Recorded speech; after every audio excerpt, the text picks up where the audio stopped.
Hi. Hi, Krystal. Hello. Welcome to our first staff spotlight. Woo! Number one. Krystal's our first victim. Oh my goodness. Oh my goodness. And so we have a list of questions. Krystal's highlighted a handful of questions. We have about 3 minutes to get to know Krystal and a little bit about the program and her role. So can you introduce yourself? Sure. And your position, how long you've been here? My name is Krystal Johnson. I am the program director for treatment, foster care, and adoptions. June of 2020, I will be here. Have been here 9 years. Wow. So that's an accomplishment. I'm very Yes, it happy to is. be with Aldea.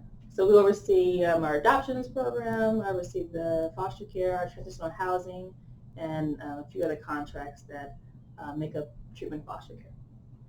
So how many kids or clients have you served in foster care?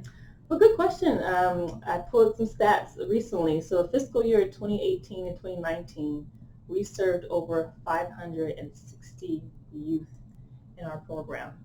Majority of those clients came in through emergency placement, which is one of our contracts with Solano County. And we've processed and moved forward with 8 adoptions and 1 guardianship last fiscal year. So. And then how about THP? THP, those are our 18 to 21-year-olds in our transitional housing program. And the 6 clients that graduated last year have been accepted, are currently in a college or a university. So we're super proud of them. Yeah, wow. And then what's like one of the biggest challenges for you in foster care right now? I'll say our main challenge is recruiting new foster parents.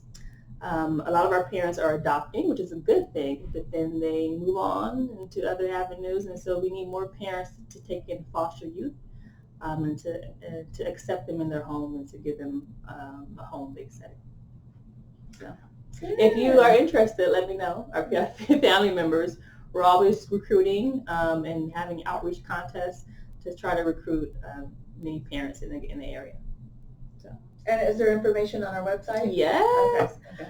Yes, our website, you should know, aldeainc.org, but go visit it. And look it up because we definitely need more parents. And if you have any specific questions, you can reach out to me and we can go from there.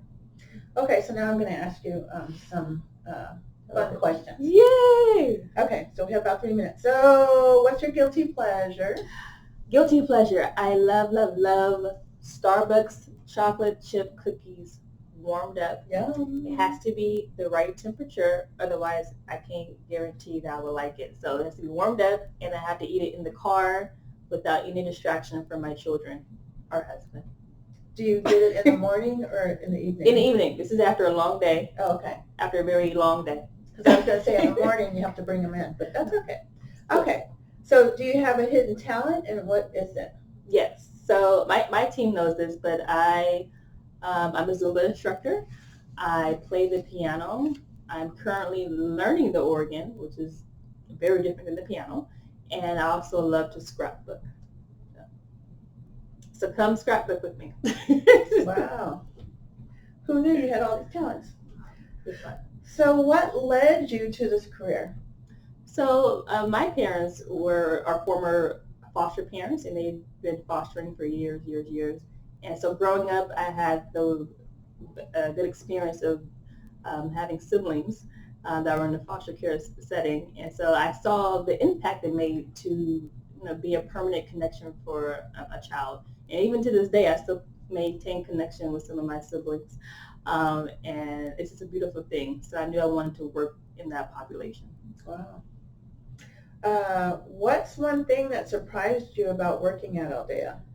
One thing that surprised me was the flexibility that Aldea provided.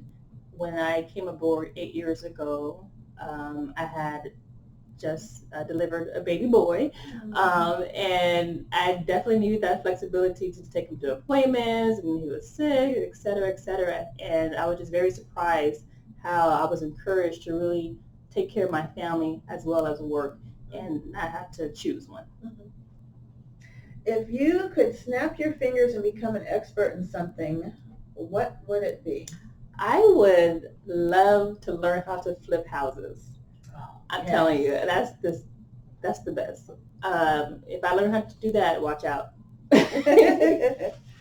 Okay, and then the last question is, what's something you've done but will never do again? Oh my goodness. So I would never, ever, ever snorkel in the ocean. First of all, I can't swim, so I think that was a setup. I can't swim, and growing up, I watched the movie Jaws. I love that movie, and so when I was in the ocean, all I could see was Jaws, and so I thought I was about to get eaten by a shark, and I couldn't enjoy myself. So I was freaking out, hyperventilating, having an anxiety attack in the ocean. So I would never do that again. But I may do it where I can stand up and watch the fish, but not in the ocean where there's so much water. You know how deep the ocean is, Kevin? Yeah, but you can snorkel in a swimming pool. That's still deep. No. Too much water. Not going to do it. Okay. All right. Well, thank you, Krystal.